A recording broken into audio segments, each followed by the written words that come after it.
så är så några fåglar här som tar kallar för Magnus Olsson i rätten. Men han är nog rinkra på hämta då, vill han rinka. Här vill det säga nog så långt ny och här är det två sin i rätten. Som tar på han också några äggebaven sidan. Jag minns ena fri även i ta var inte telefonen eller så rätt och jag har ju och kunde göra och har långa tog för det sen här ta var äggen så olycksalig han ägg. Och jag visste inte hur jag skulle bjärka ta men så lärde jag mig hosen korten. Och jag fick för fulla hosen av reisen och tog en laj i kvarjon och tar avtalen av sig ärvad och inte så stil. Och jag genom vet han att jag skulle göra så rycka lögnen att ha i livet när de ont då, klosta för uppa. Nej, så avtalen av sig så begynte det att tägga av. Och jag var akkurat lien av fattla hosen fastar, ta ett tägga av och ta var sloppe. Och så minns jag en ära för det var nere och här var allt som tar för att lösa sig i ord. Och hvis det inte var gott till det här som är så skulle det inte tälla om att lösa mig. Jag kom så ner iver här och huggde mig om. Nej, jag sa, jag hatta väl vad jag var verka göra det här. Men så var det det var ofta för sokertoppar för tojen. Det var så grovliga bivaks, tjukte roten och klatten och i toppen och som man säger. Och det stod och punten och såna hiddla till helt. Och är inte negva ferier, men det bär inte till. Men så ena förfäckerluga som föder när hon toppen själva. Och i negla. Och kvärt hände, nu lossnar detta från ärvä, undan hiddlen.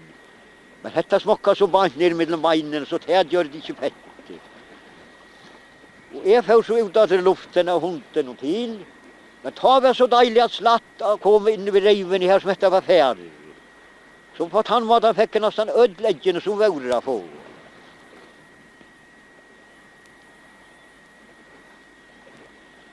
Och så plattet hade jag flyttat sig västerrätten ner. Här var att jag flyttade gånga vid lögnen under en sån hamrig här. Så nian län. Eller så måtte jag färdas nästan slatt vid sig vid lögnen. Och lögnen blev våren så som man höjde en 8 arm. Det blev bort sånt och lyckas mittelmännen när jag jävnat ut. Det här var 8 armet, det var onaturliga smalta gånga. Men den ene med det var en gammal med av ta. Han var nog inte ganska negativ över helt. Han säger han får inte utan han blev gånga tatt undan med. Jag ter alltid läge, vi skulle fylkas var. Jag var gammal nog. Jo, det här gick så strokande gott. Så ödlor och honom isen. Men här väster det var så näggbättre jag såg till här man kom bära ner och lov spring. Och det var inte tälla om att färra ner här. Men här blev det nägg minne av ägg och fint. Det var näggvinn. Men här är det onaturliga nägg för flägga sig till lunta tjatan. Öjeliga nägg. Men kvar hänt då tar de inte vid luntan. Tar hittar som man inte äter.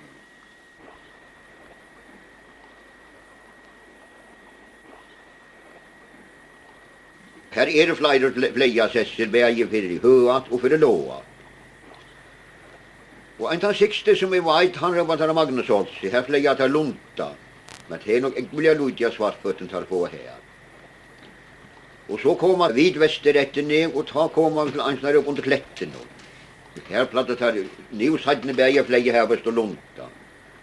Och här plattat här eisen i flägga, bara vänta sig av och stånd nu vi, av och av natt.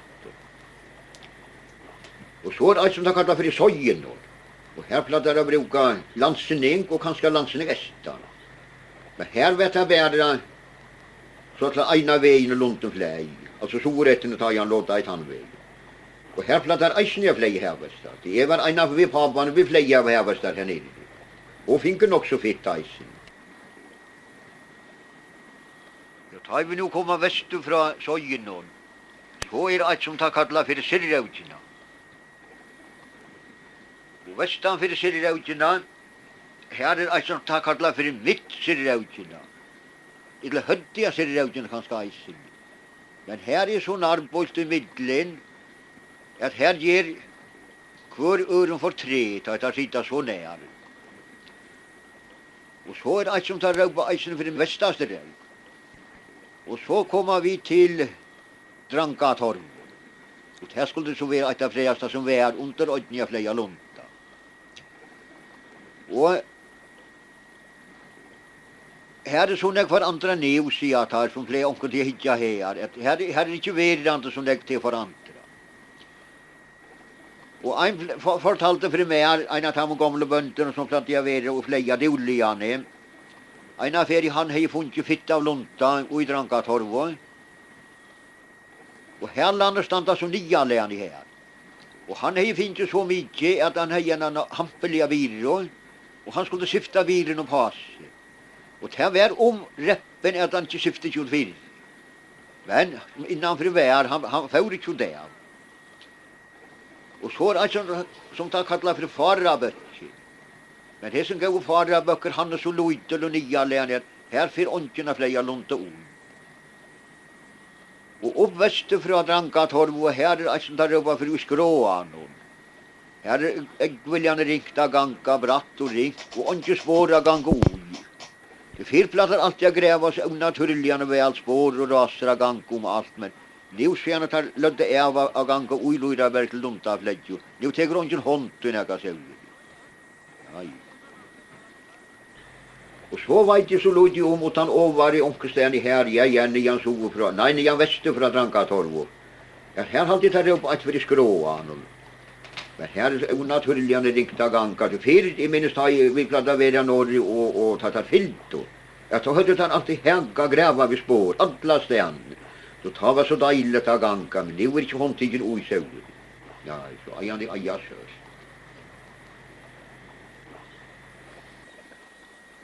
Har din själv eisen flyge här västan? Nej, det är inte. En affär svaver nu är tas jul vid åkon, tar vårt här lidner, la begynter hodja trea med. Så ta helt vid här var inte vant i affärer. Jo, jag får så nere Drankatorv och han säger uppväster från mig svavel. Men vi finner digga bilar bara. Ja, det gör det. Nej, ta blev nog inte väl domt när man får så lagsna väl, utan vojar. Men pappan bland alltid ber av tre man tar det väl. Och så minns jag tar det var fyllt då.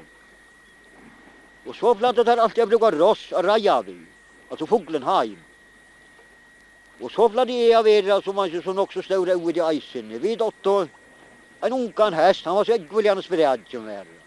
Och hon och domte nog inte till här så fåglar bidrarna. Det här stack så ofta in i sujorna näven. Men så var han gammal bonte som han är så späd en gammal häst. Och så flade han att säga vid mig, jag lärde mig få att huttras, jag ska här vara tutt, säger han att med mig. Det hatta tids med att vara så olad, jag tog det så ludde via. Jo, jag var glad vid boja. Ja. Och det blev så allt rätt i träden. Det hela så väl, här blev så bort. Ja. Hade där fast plats i trövn som där bort? Ja, jag plattade alltid jag varit till under en jottastov alltid. Jag alltid jottastov. Det blev bort efter ognen. Ja, det blev bort efter ognen. Ja. Så fick sinävnen sutt, löjnan sutt? Nej, måste det inte vara bort några lojka mittlen att lata. Ja, det var kivast. Ja, här är en lagen som vi såg här. Alltså om man för Lojraberg. Han var ofta för Lojrabergs hållsjord. Och han kom och lojka norra från Glägen och hem mot Bjarkhammer. Och här dotter nej så oalminte lidlan i omanska skåpen. Det här var så olycksaliga gröjeligt och gott särskilt om varannar. Man känner i sjukan ner mot man känner Lojrabergs skål. Och så gör det nej tager. Och han blev alltid gör det av flän. Och hade väl något som mans hade i isen. Men vi var äntarna här byggde här grönt.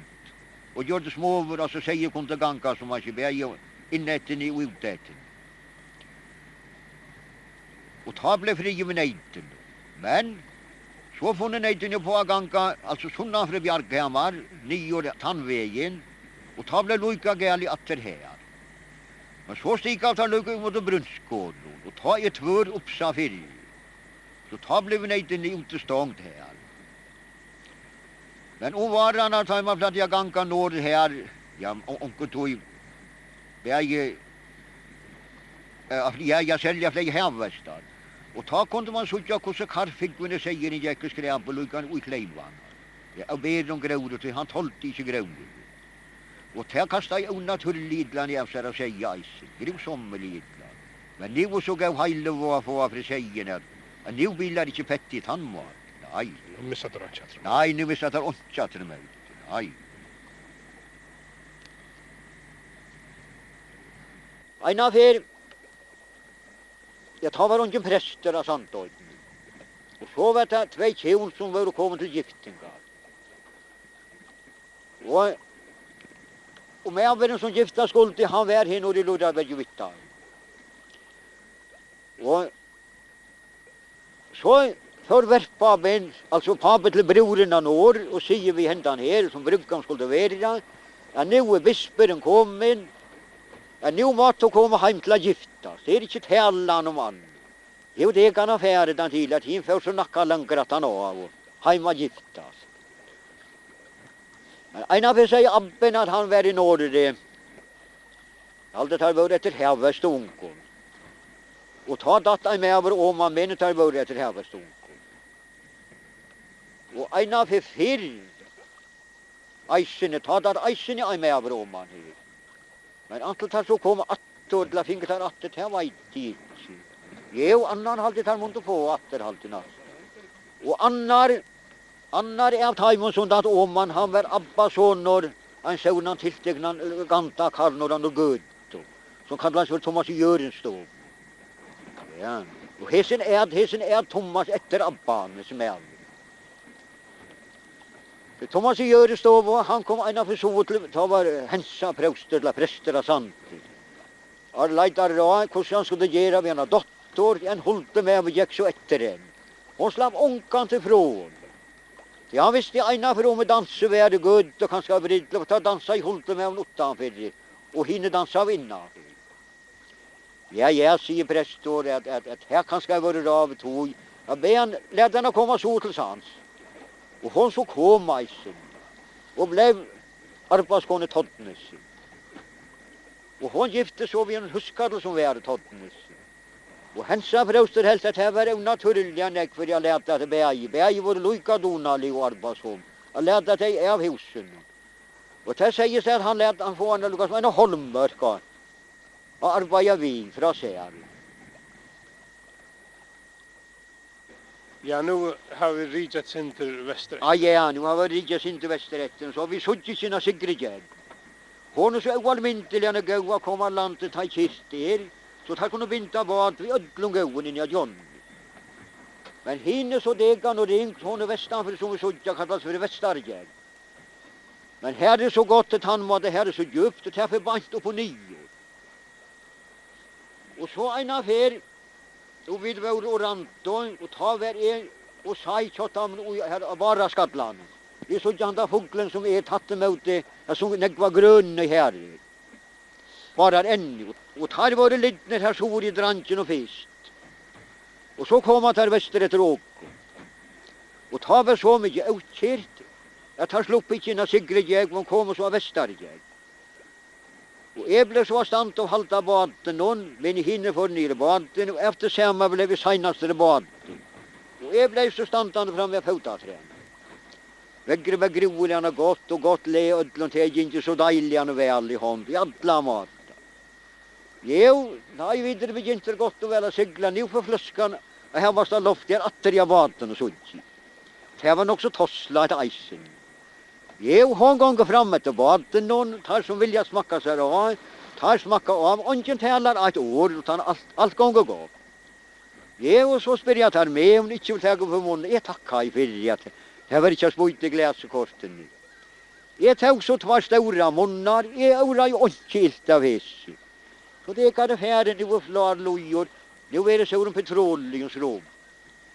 Manna nu förstande jag kvärt i flösken er att det är inte rätt.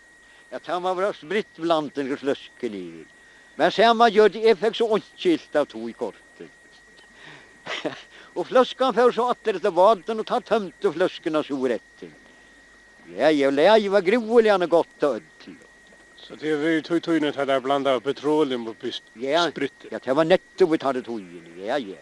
Ja. Och jag minns det att Adrian beförde då upp. Gammalt var alltid äta häddlen först arman först arbete. Ein med var alltid häddlen hugg det 1 år. Och så sa man bara 9 tävlat jag vid kvart 2 och kvart trodde där uppe av bara Skottland. Och man gick upp, alla gick upp och hade ett klant vissar upp och så blev det knutte lögnerna. Och så blev allt rassligt ihop. Men här var så oalminteliga rikt och läst av för hela stanta. Jo, och medan vi sitter och äta, nu har vi sån skåd västar. Och hödlan är så hög att jag satt inte frasioner som folk är och världen så. Nej, så fet han en med av en äldre med av ta västra hödlarna. Han tycker nästan var ner i livet här. Och vi tar bara skjuta det olja. Det tider är väl känt det bad. Här var det med en bad. Och tar blev han gav sig som tar skulle vara skottene nere i bad. Och tar hilde så västerätten inna hödda sånt vi såg tar i tjatt. Och ter inte man en lödda gänken nu kommer annar bad. Akkurat på samma mat. Eisene tvær män. Inne mot det chattlara doren. Ja. Och han för 8 år väster i vår. Och vi tar bara skjuta det olja. Och tar helt ut så vi såg tar i tjatt på. Han lovade att jag skulle börja kläas och allt. Nej, vi är inte borta. Här har du sånt som jag kan klä av. Nej. Och vi gjorde bara flyttar för på att han matan. Ja, man åt sig lite när i häddlen fiskarma för. Och så förut tar västerrätten ner, tar så skulle färra upp. Och han som skulle hit efter, han blev så efter ner i ont. Och här är så oalminteliga stora steinar av gång efter. Onaturliga stora steinar. Och han som inte vet nettopp och i kvar man får upp är en steine så han släpper inte upp. Och tar man damer inte man som man gör sior och i kvar i uppgång är nägra städer. Jag ska dilja som man små. Ja. Och tojet är vi inte vilja grætt näga nägra uppgångar till lagt av lånat för tjupet la ni nägra städer. Nej, det är väl inte här vad på mina så vet jag. Jag tar färre av klickvet och mojnen år. Och så här kan alltid olika hända av som säger. Så var nervös där. Ja, så var det nervös där. Ja. Och tojet tar inte vilja båda konkar i första städen. Det är akkurat samma som man lägger att man allt färre vägar färd upp och ny. Ja. Jo, man vi kommer så ett långt och uppstående bara flyttar. Och tar man sig med fisk upp. Så oalminteliga slötter det åka gång efter det sin. Men här är ju så inte lov av nögrundslära. Men här är så onaturliga gott att komma upp i völd. Och här är gott att gång upp i völd. Onaturliga gott. Men så kommer man upp sorätten att han rövat upp på den vägen. Här är det oalminteliga som man så smölras. Lukar som bara som ilja brajta gång upp i jöggen. Men här är nog så gott att gånga lukar som man nog inte vant upp efter. Nej. Och så här är så stort upp att man bara skattla. Inte vill jag stort det.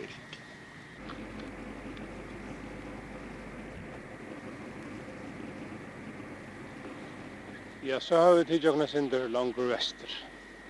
Nu flödar vi vant ut för orden som tar Europa. Som är mellan drank och bara flyttar. Och så och i bara ännu här plattar det figgla för. Det här var så olycksaliga och gott att han mat att det här var väg slatt och gott här som fåglar i boe.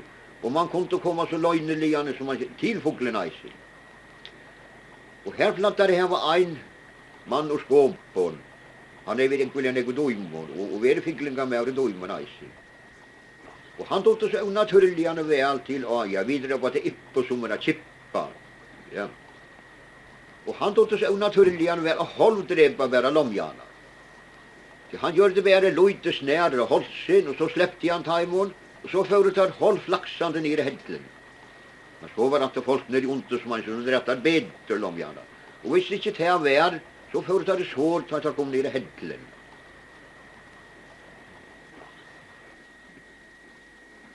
Att sommar tar för det rena trea men tar det visst närrån.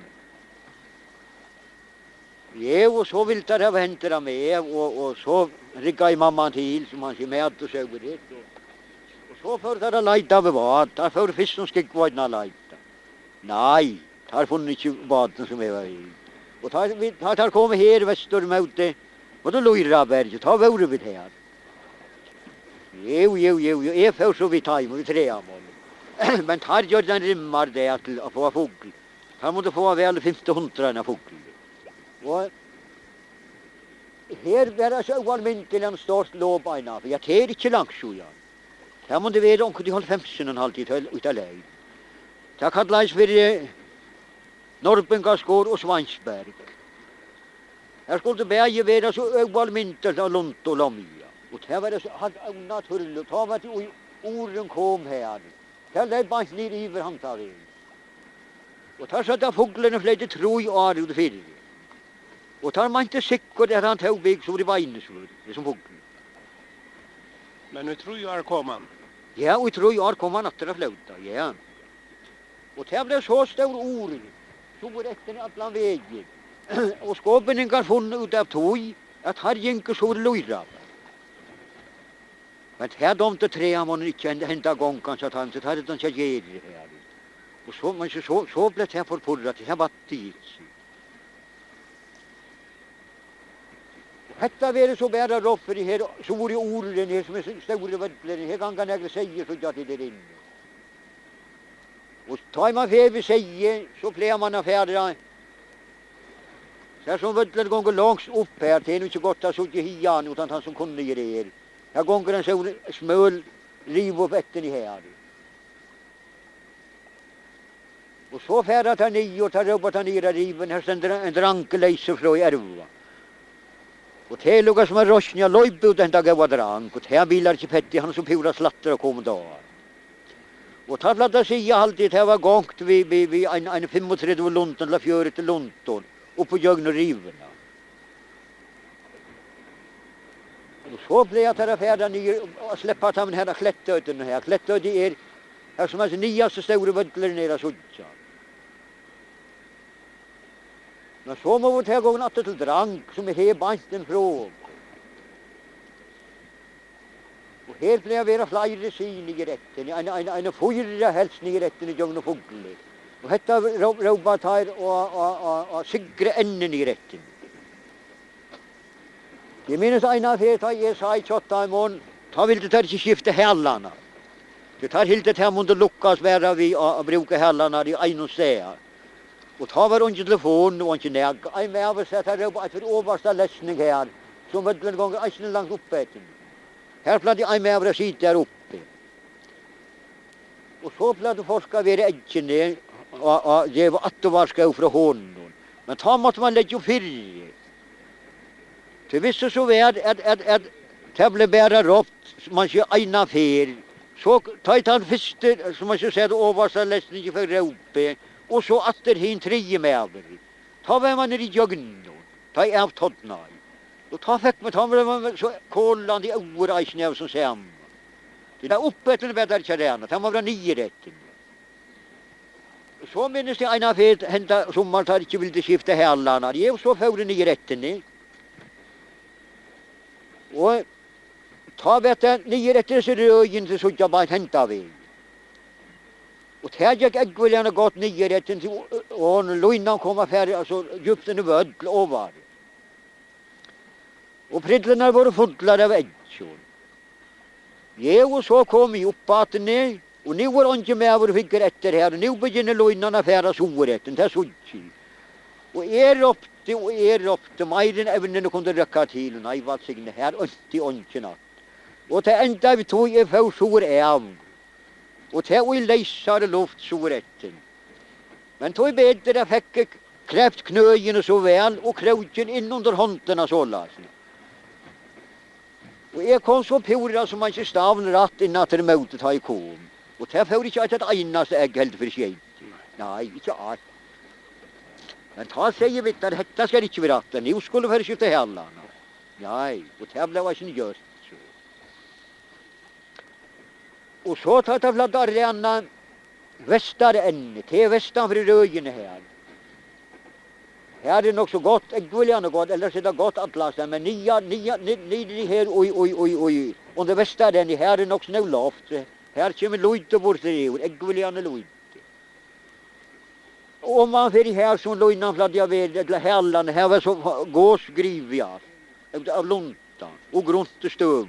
Så här måste alla männen sitta vid lojnerna. Och under det gamla länen som var, här får alla nyer, han tar stora vödlar som om man får huggla ner. Arbete här från nyrätten. Så lojnan var så stort att hon rack inte från äggen ner i jöggen. Och för att jag var hångt och en stärkan uppstandare, lojnan. Och så för att det hette vara rant, alltså en dag, bär var större än ju siggren. Så för alla till huskelskåpen och sov och dim. Men äggen är låg och så. Så blev båren i ett steg här upp, som vödlar en gång långt upp. Och så blev det första gjort, det var så äggen upp. Det var en med vår som hej till att arbeta. Och en plats jag färre ner fyllde på i vion, han skulle gånga till skjuta. Och ta var det över en hopen negli. Och så tar jag väl liet, så platte man att göra, det som fåglen, detta kallas det västare, nej, och kvitas ni, som fåglen är här. Så platte jag en 4-5 sig att han friast över att göra det här. Och ta var alla förnöjda med dagsens verk. Och så blev färdig att till hus. Ja. Men nu som man nu är sådana folk. Jag blev en 25 mans. Ja, nu gånger allt för äggen är. Och nu är det lojnerna så onaturliga när långt de brukar vid reisen. Och nu är telefonerna bara av och äntligen. Så nu kommer man akkurat på tomman. Så. Nu nöjder ången hit efter. Det är bara så sova för fasta. Så gånger allt det finnas alla klockan. Jag minns att ett år tar vi var igen, han som var på Nils Jaditchen var vi i eisen nu. Eller Nils Winterpaulsen. Och ta var så oanmyntliga när jag var väl var. Och jag sa så alla samlande är ju. Men det som rinkas vi och mest knåsas vi, det lägger bara ett år. Det är allt bara komma här som mest vär och göra skjott är. Men det var naturliga bejostföljer det var, det skulle där få eisen. Det minns en hel sält att detta var nog aldrig med det blir just testan. Och det var inte så väl så tar jag tagit. Och detta här ligger till höttar här. Ja, höttar är 8 märken. Och det vill säga att Ja, präster 8-4. Ja. till 1938. Ja, 1938. Ja, och så var det Skåpena kommunerna som man ju fick det här. Så ett skarskärare eisen. Och en mörk, en ognamörk som kallas för tjuramörk.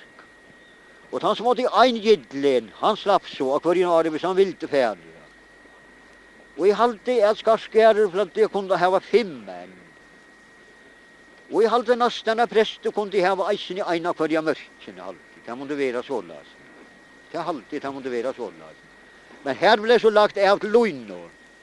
Och här blev lagt av lampartor. Och här blev lagt av till sojing. Så det var hopen av omlöjsen som hörborster är av. Ja. Och här är långa läsningar. Och läsningarna gånger som man nio och jögnon. Tar gånger så långt 9 år. Tar upp att när jag kastar någon här som röjen äntar här uppe. Och att sommaren gick en år vid Hanne-Peter jag fleje igen. Och Hanne-Peter hade alltid varit här nere och kastat någon. Och jag hade varit uppe i en torv och var så kallas för Danielstorva. Och jag sa så väl om att Hanne och han till Mojna eisen. Så vi kunde ropa i middel någon som väl. Men det var det oallmyntliga tungt att begynna vid att bära fågel upp. Allt måste vara så. Han säger gammalt vara att bära antan för 15 lomjar. Ett landa 25 lunta. Det var allt man kunde göra. Och det negva som han fick, det var svartfötter som flöj här nere. Men så tar man vantes vi och visste akkurat var man skulle sätta som fötter. Ta jäkta som fötter i hos. Och ganska måtte man norr och heim. Här var det inte som är. Ta var inte bilar och cyklar av fedas då. Jag minns att vi var en där efter här var stunko. Men ta hade vi oss vi och några äntarna och hade där vid. Och vi måste få en av förstens ju här var stad. Och några luntapisser och einar 15 luirar alltid. Och här gånger en rauk västerrätten ner som kallas för luirar rauken. Ja, man ser vödlen kvar han gånger syntler alltså uppe under bergen någon så nya län. Här vet det luirarna raur.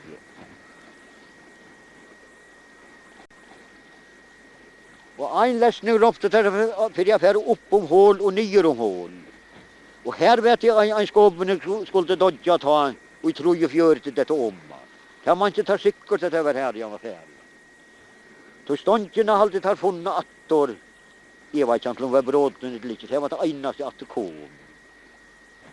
Men nu har jag det sig som man inte lanst ner i jöggen. Nu har jag det sig oalminteliga langa loin. Ja.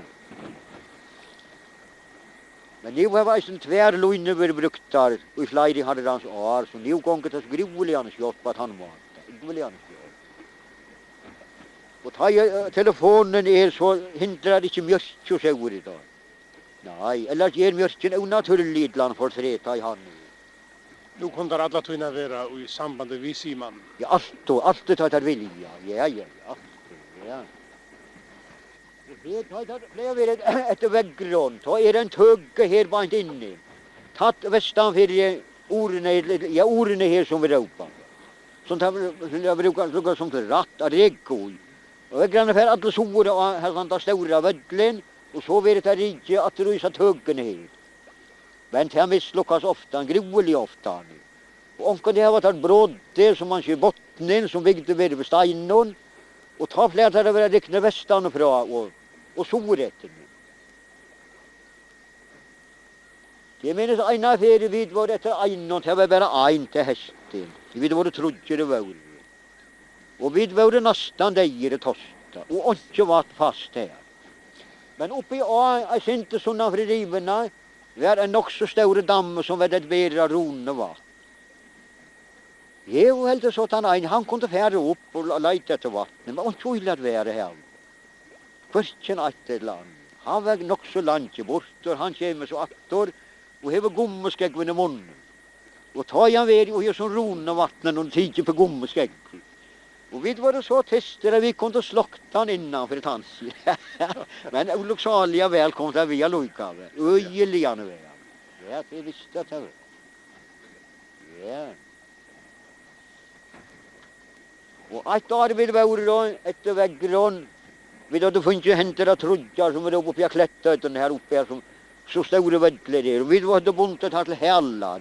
Och som byttlingar hade vi buntat hödden till hällarna. Och det kan färdighet han ene brott som var till hällen vid hödden. Han får akkurat som en torp på sig i rätten och stögga inte med under logglös. Och det var näckvärd om kan säga 8 som 8 väggarna lät han ligga här. Visst han kunde tjäna nälka.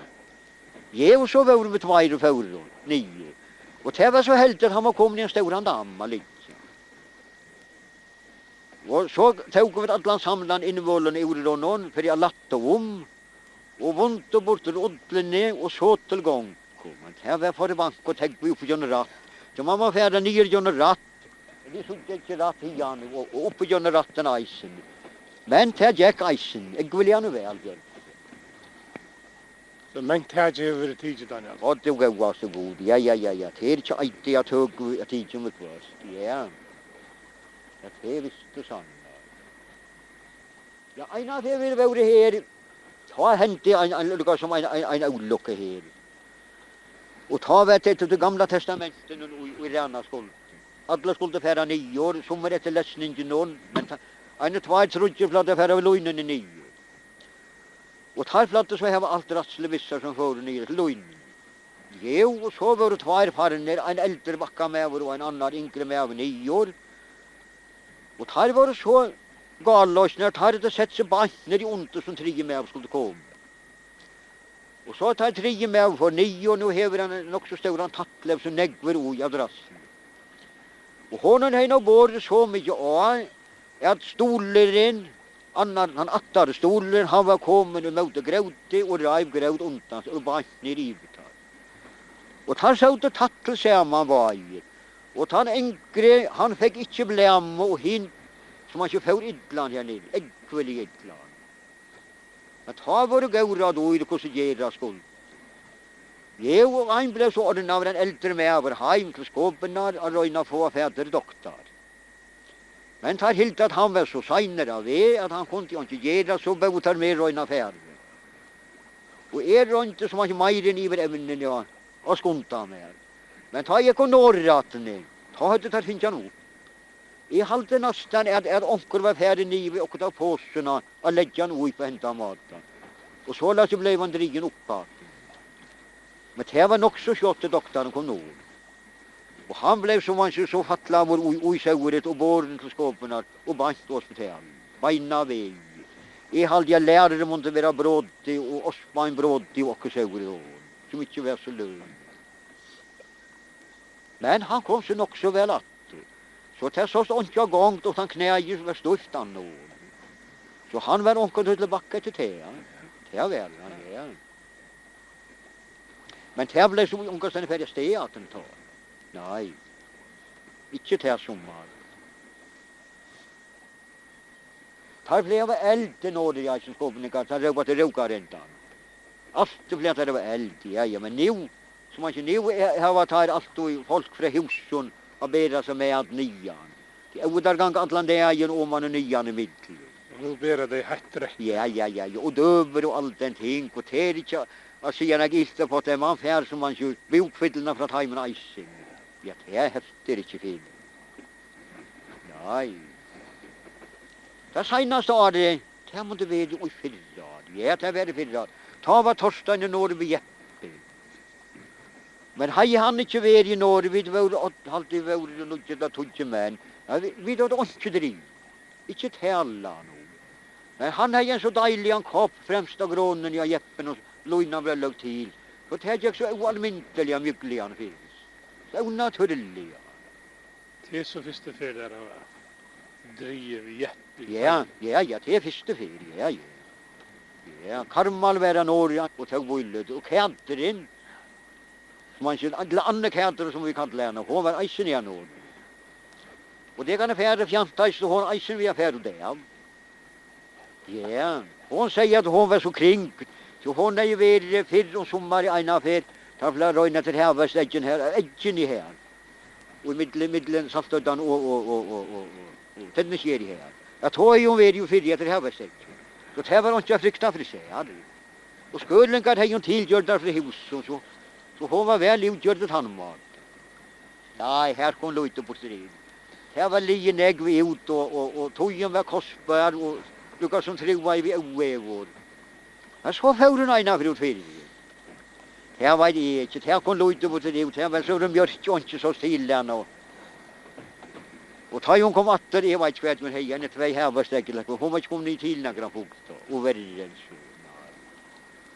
Samma kunde göra att han var utan fel så. Ja. Ja, havast mängder omskift. Tar av simaun huvudtelefon till här som sitter vi. Eller sitter under. Och folk kommer vid hejton med att geva mannen som är levjarkar och konen för att känna färre ut fyren. Så var det kostnaden gör Luyde vid Röja Björksen. Luyde? Nej, så pjorrastan Jon. Nej. Och det är långt och kom vi till en söva vid. Ja, det visste. Jag vill ha mist ändan. Ja, så fullständigt ändan. Ja, det här var så naturligt att jag inte för oilojn helterdom. Om man skulle vara så en lojten tritt. Onaturligt att jag. Och att han inte känner till mannagång. Nej. Det här var vi efter här som har kallat för här och molten här som hugglar ner. Här flätade färda 9 år som man 29 och jögna vattlen atlan vägen. Och så flätade så i orvattlen, ta så grev sommarligen stått 9 här så ja. Det mäster ont och grev sommarligen gott eisen. Och tar så det menet att alla fulaste skjuten juvlade jag värda, där fåglarna vaxen. Jag täppar stod där, äggen blev mer och mer. Ja, så sött. Men här flera vera rant som man kör, är forskjellig och om inte netto tar som ajaren. Här kommer mer så fel. Ja. Och så vet du utan stora lopp och faul. Norrbengaskår och Svansberg. Och så var det en gammal mävor, han har ju varit näggpugla mävor och säga mävor när de höll där i isen. Och ta i han för att de hette här, sälja stora lopp i fel, han bärna färnans det kom att. Det här skulle i fjöret till, man slidja glimnen i molten. Och här kom man tar i orsök att han hade alltid tagit här versionen Luigi där lät att han är bad. Det är det männen. Men så kom det för i isen att det var inte vävigt av bad i affärer. Och ta tåget så bära för i an och gräva där av molten. Och ta sig jag söver fast att ta senaste som blev grivnet här var och säg jag hunter och några fjöret. Jag gärna nog 24. Och här vet du här gåsjorden skalan skulle vara andra vis som senaste griven var. Detta stora loppet, när var det? Här var oj 1852. Ja. Ja, så ta klätthöjt.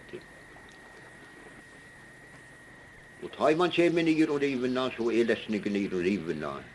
Och så kommer man ner och att jag kallar för rankaskåt. Och detta rankaskåt här stått ner rätten ner. Och här har man alltid riktigt inne till man vill uppe till ner ett lugga mitt. Och så kommer man ner och syrhödde. Och av syrhödden kommer man ner och klätthödde. Och så är det allt som jag kallar för stora torv och hon upp västerrätten.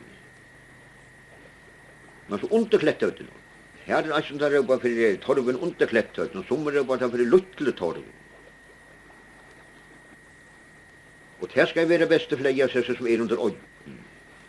Det ska vara bättre än ranka torv att ha i grunden att här kan man flägga bavnatt. Och berglunten flyger surrätten ner och han flyger västerrätten. Och så kommer man långt ner och så kommer man ner och regnar stort. Och det är mask och i middelen skårar och klättar. Det är kursen egendom som egen nyar i ovar. Och här är allt som kallar för regna röken väster och under regna stojn. Och här är allt inte så rejliga så väster som kallar för utfärdajsen. Och väster och lågglasjären. Kanske näka miskais med hötta som låglösa. Här ligger en sån undervansjärel en boj. Tog ena för skåpen kan vara ute där. Och här kommer så reggvandi innaten ner och med oss här när jag molten ner och lejar. Och här reggvar sig bant upp ha hette här och baden vid stanta. Jo. Men här måste så färre ut ur vatten och tömma vatten för att sova ut tvärmans. Men här gick jag väl gärna väl så där. Så här slupp undan här färgen att la. Adolja, ja. Här var en med vår, ja en äldre med vår, han bor i skåpån. Och han plade hodja när jag klättrade. Det är med 80 så lite som man vi hus och hodja. Men det är inte så deja slatta klätthöjden. Då är det hädlor nog så nägg. Men han fick det vara väl till. Jag vill gärna väl. Ja. Men här måste som man ju, jag kanske bära bedras och dreas upp. Det här bär nog inte väl till att bära bidrag alla vägen och vätten. Och ta var inte påsar att bruka. Det är nog så mycket landet tog in och så ja. Ja. Det var kanske inte vandret kostnader. Nej. Det har varit inte. Nej. Det har varit att det stod ytla till. Ja, det stod ytlandet till. Jag vill ytlandet, ja. Och tar det för att säga från och ena för världen så ytlandet startar han inte varit ute för i Löven. Att han kommer till golv vid en utelövkatt, utelövfrästen i det klättret. Ja. Det skulle vara ett att rinka till han är nägrant till jag är ute för sätta så. Ja. Skåpeningar för då ett ritung och så runt löjdrapar. Ta höjde tre med väl fyrkort. Annars har det inte torsta för. Men jag vet inte hur som man gör skåpeningarna var. Och en med av oss sagt ja, det var en skåpeningar sagt när jag målte och lejar. Og en skåpene var det fleit ut i Skjaltholm. Men jeg vet ikke hvor langt det som Skjaltholmer fra landet, men han må være nega langt fra landet. Og hese mæveren som sitter og fleier, tar jeg en gau løte i lien, nå ser han hver baderen for rekant og sove over landet noen, og ikke mæveren i bad. Og han slapp ikke tilta som var her sove. Det var så håpløst. Og han visste ikke sånne livande rak hvordan han skulle få samband vidt her atto. Men så hugsa han for seg sjølvån, han kunne gjort et så allmektig drøv på seg. Han skulle være tilstigen av hardt male som er. Og der sies han drev åndene så langt inn som han kunne. Og sette lukka som båa henter for munnen og få jo langere fra seg. Og han gjør det ikke almindelig drøv på seg. Jo, det kan fære han tidligere. Her hørte han som flote her ut. Ja. Og så kom der beina inn i mot Damland. Og så sier han vidt der, og hver baden for rekant, og ta seg ut her vaden eisen. Og så fører tar etter baden og sleip av han som han gjør. Idla røva nåra til tiltar. Og for hentan var han finket her baden til tils. Ja. Og så rett berg etter. Så rett berg etter, sånn at det var djupa berg, ja. Og til sudja vi her, djupa berg.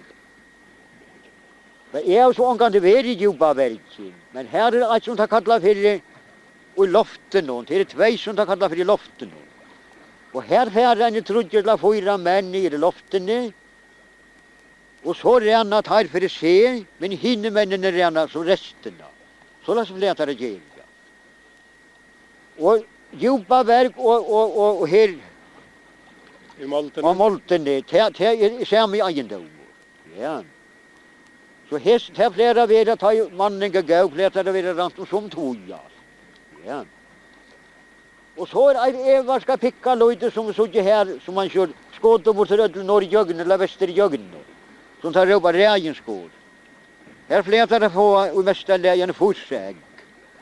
Og her alt det gammalt så tar man skåpeningene for å vite antall til hidja antall negar i vorspia fugl.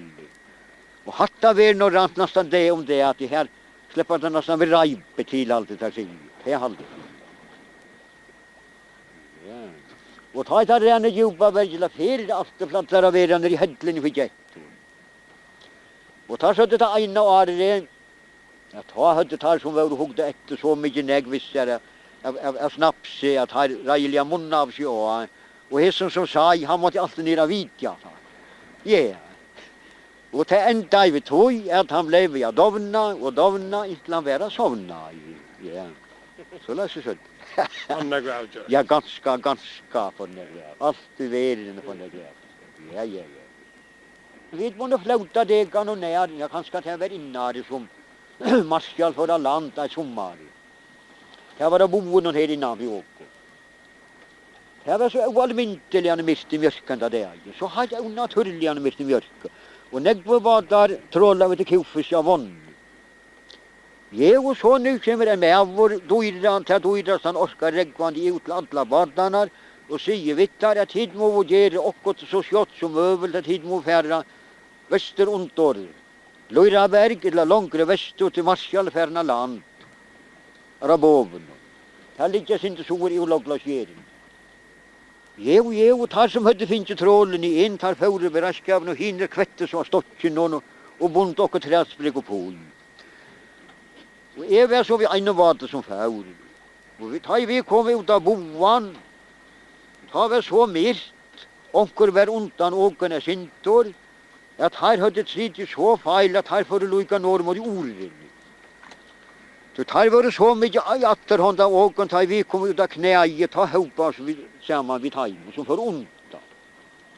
Men så tar vi koma i sintor som var beste for i eggene, ta ble vi sintor onteløs. Så her sødjen gamle la og tråla i her etter huset, la snurra i som tar kattlag. Og ta sjau vid han. Og ta vi ta komme vester hiar, ta sjau hvordan marskjall leid, at ta slurka ut i en syres rotana råd. Og det var en øvnoslig sjøvna, så det hadde Jesus pape som det var vår. Men her fører så veina av onker skåpene var det tid, til at det var sjølver til lands, til skåpene. Men her var så at det kom det hit å ta. Gustav Reina. Vi har Kalvaluna, han var kommet hit reisen. Og en av her setter vid som han ikke fast av skipet. En annan bader og vid. Og venta tog her ville det fære atter av boene. Og her gikk nok så vel å venta skipet. Og jeg halte at vi var det eneste bader som finke negra kroner at det fyrir. At vi hadde lukket som sett foten av skipet fra Seransa. Hinner finke ikke noe eie at det fyrir. Det var flere bader og samtidig kom. Men så var det raukeren kom. Og raukeren tog seg skipet fra Sleib. Og det var ikke så skammer enn hvordan enda utan.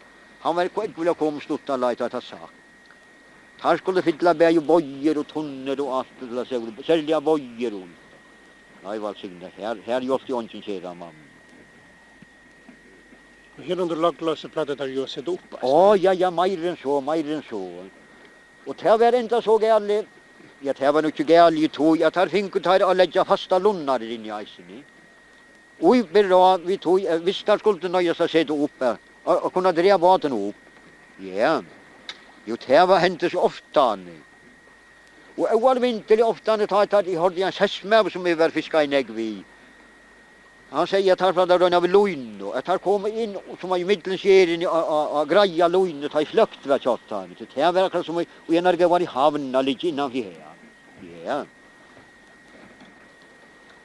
Her eggveljane godt av ganka, grivsommeliane godt. Det i ene sted, jeg løyte sin, jeg vet ikke at jeg hadde noen stankarskafte. Og her har jeg sett en så deilig en kong som man får en abbor av. Så han som vet om man, så det er ikke for å slippe sorgjøgn. Så langt som gongt så retten. Men man har jo så færre nirgjønne ratt, oppgjønne ratten. Men her er det bare vødler av gankas, her gruvler, utan til at det er bratt av gankas. Det er ikke, ja. Og så släpps helt til hus. Ja, jeg tar slipper man så helt til hus, ja. En av søgene til skulle jeg skipere strandtongsten her i Høddasundet. Men til man vil ikke vilja langsjoja. Og til var en med av som kom undan. Og ta var ikke folkeskåpen og kanskje langt for til tog. Og onker sier med av hei satt hent av gaua mann. Og han var så ualmyntelig han stigg. Nei, så helt presteren, her kan skal være einer av et hod. Jeg tar for vi en flagja sted, fra hus. Edvard skriver om at her eisen i sandsøver i opphold. Men så da har vi hørt at prester betar færre vi en flagja. Men ta finket har samband med en gaua mann. Ja, så ta kom han i ødlung gauen til hus med. Ja. Det sies det at åtte sånne skygger i høddar her og til dals Nordjungskåpen her. Jeg tar bandskjerd ungarna.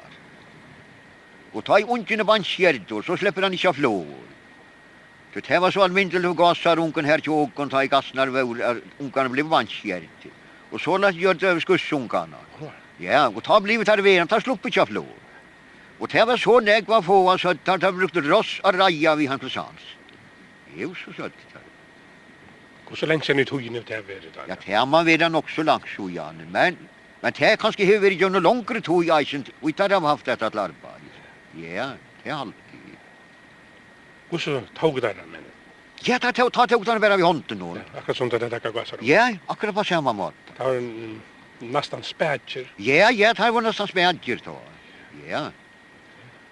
Ja, og han så salige staurer og gau skutsen i eisen. Det var ikke eitig med at det tar finker hånd. Nei. Hadde det vi ikke hørt først? Og var det? Jo, hadde det gommel søgn at det gjør det. Ja. Og under hamreren noen som gonger nega norran for skåpen her, skulle de eia så ualmyntelig løyden og retten. Og det var så åren folk kom å bygge på skåpen. Men så tutt og knapt folk kom å bygge på skåpen, og kjetter kom. Så ble det minka bort til ånden var rett. Ikke ein. Nei. Ja, mamma var og akletton, hon var først alltid og i 8 år nådde, så var hon for 9 år, og her var hon i 8 år til Ljøsmammeskola. Og så kom hon 8 år, og så får papen fiska, og så ordna jeg en huskadel som var, han var slekt av Sunnan og Sandvåg, og mamman sa det var släkta klätt och gifts till Sandvikar. Och så ber jag bara mamman att komma om natten och klätta. Så hon är som att jag hela ansimöld under lånen i här. Jo, så för hon var som ett ara träd här nere. Och så vet han det jag igen och var det till för att saxa. Och gammalt är det till trudjar tojer av varen som västra saxa.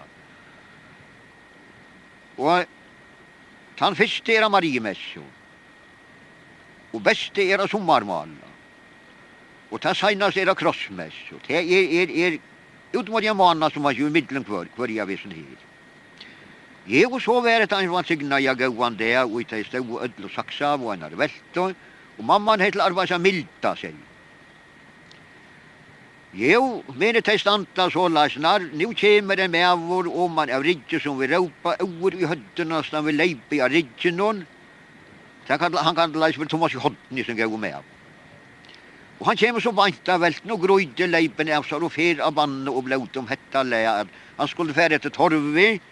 Och nu var det ödnejten och kom, regna nejt åpenganet. Jo, och tarverna klätt och mitt i rådkelsen. Och det är lite tatt vid lie som var uppe för grinta li här. Och här är en bräcka i nian som kallas för Spranches bräcka. Och det är så oalminteliga slatt mittlen grinta li och Spranches. För här var det nejten i vösa. Och tarver i mitt. Och han hällte detta för vanna i skile världen. Han skulle inte tåra ett år torve för tarven. Det är allt han tog att pissa i den där boken som rattades där världen i den väste som gav på tomma. Ja, och detta blev så tögnarna lödde. Och det var det trodde bröver som var klättor. Einar Petter, han äldste som blev vonte, och Hannes av Millingren, och Olet han yngste avtal. Här var det så alla här. Jo, så säger Hannes vi, mammorna, mären är färdig och ivret ett harven. Ja, säger mamman, jag ska färda, men är färdig så Thomas vill milta för mig. Jo, han var glad vid båge Thomas, han skulle milta. Det skulle han göra. Jo, och vi hör sån åren för som mamman iver efter som gav att harven. Och hon säger hon gav sig äggvöljande gav att hoj, till hon ville att det skulle vara lien han kom att över harven. Ja. Jo, men det var så olycksaligt ringt av att harven är nejton till li. Hon måtte som man inte ger olvare av negva ferier, men han var så traskare att få från nejten, som inte var så löj. Men så en affär helt att han slagga i lycka som å, och skjäs på sig nejten någon, och hon sprakte li och fick upp, och ta fick hon tarven hem. Ja. Men han var det kan och trejra få henne från eisen. Men så ta igång på kommunal, ta Jackson också gott. Men han brukte kjaften olycksal lidlan jag med. Och han tar så husen i nian för. Att ha sett han ordentliga groffulna, vi så allar grovasta malen. Ja. Och han narkas näga fjäsen så huggen om man i rockstoven där jag klätten. Nu ständer Thomas vid bavan, honten och skugga fri egen och kloss och i roten. Ja, helt han för sig själv var hatta vid ena för en krona bråtel. Och men hon stakas vi heter här, nu löjpa bonta konan ut, och hon var ung och färmt, och vinna, hon var släkt och skåpon, ut och dittnar. Och hon lät så fjäshorna upp. Och så binta båda tarven in. Ja, och vinna vet han är bant tarven. Ta han var bontens, nu färra båda in natten. Och nu vart här kom in, nu sitter Thomas och svärkom och gåen levde läcka kaffe vid elden. Ja. Och han slävde och slurka i kaffe i usse, säger mamman så. Ja, och så får Thomas oallmyntligen och välhörd och lyckas som hållkvöande nian att vi leipen av kolen. Nian att det är riggvatter efter torv. Här kunde han vara trygger. Ja, ta var han trygger, ja. Saxa och dig trutja för var det? Ja, det saxa nog inte trutja för, men så läsna var tojerna att det kunde saxa, säger det. Men det saxa kanske bara ta en färna. Ja, det saxa bara ta en färna, ja. Och här är det så oallmyntliga raman i öronen som inte alla riktigt hever om saxen kan det egen och här. För jag får sankbötsen. Ja, han hever lyckan från begynnelsen i och inte till ända. Och till jag var näka så läsnar, klarnar klappa don i don. Og han milda vel til gauar mun, men meira god signingi seg alla. Og han gjever oss saul og lykke og el, så grønkas hei og bøver vel, og veltenar fruskar alla. Ja. Jeg hørte ena for en gamla mann sia, så jeg minnes mannen vel, og han platt ikke gjøre så mye meiri even som godt gjør det heltor. At her var nok så gau at reka at vantena sante, og han lå i fasta svøvni og først var drøymma, og han drømte jo tvær så allmektiga stora risa som vardet snakka miska i santen. Og tar var så ualmyntelig han ulugere skapet. Han man ikke anna måtte være fjøretrødd som tar opp. Og her vokser begge tærer, som tærer korlar forskjellige slø oppi, ja. Tossa korlar og rabasa korlar og tøyluk og tampjødler. Og jeg halte at han hei så lang bein. Ja, jeg halte han så lang bein og stutta armar reise. Men hitt var en fjalla tosse som har roppt. Og han var så lågen i egen, han så ikke egen. Og egen i fjøretrødlen, det var så morelte som tar lust i grunnen i åren. Og det var øvet ved hånden, ved beinen og armen, akkurat som ved fjøretrødlen. Og det var ikke eidige gløymer og skifter, så santer og rådelse stod langt opp om høddiatar. Nei, hoksa jeg vil se her, hetta måtte for være okkot av finna santen. Jo, så lærte han seg, oi, og heksa gauan stav i håndena, du løyer våra gang om ånda, mist vær, så kunne han stias for staven. Jo, han fører så iver om ånda, som vi råpa, og tatt om han vi ånne, og om han sævarmal. Og han gikk, og alt narkast av meirja som rissaner bardt.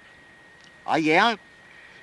Og ta ble fett, så stod det mellom føtterne at jeg narkast her, så ta vant jeg noen unnaturligt for å være finn. Og han følte også haren for å reise av høtten og næs. Jo, så kom han akkurat her som han vant jeg tar vart. Ta gikk han så unnaturlig forsiktig og spekelig. Nei, vel signa ved, her var ånd.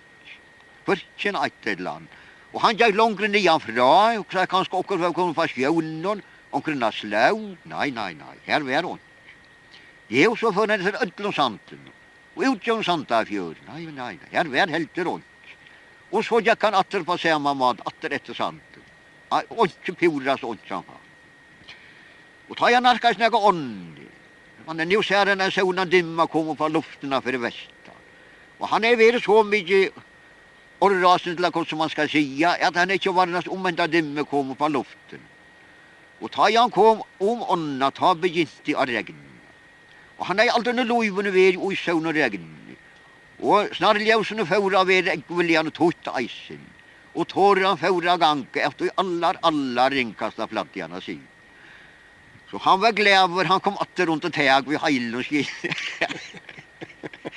Og han at det var bedre av risanar, han hadde drømt, hentet gau og tåreslotter kom av ved. Ja, det var i stansjon.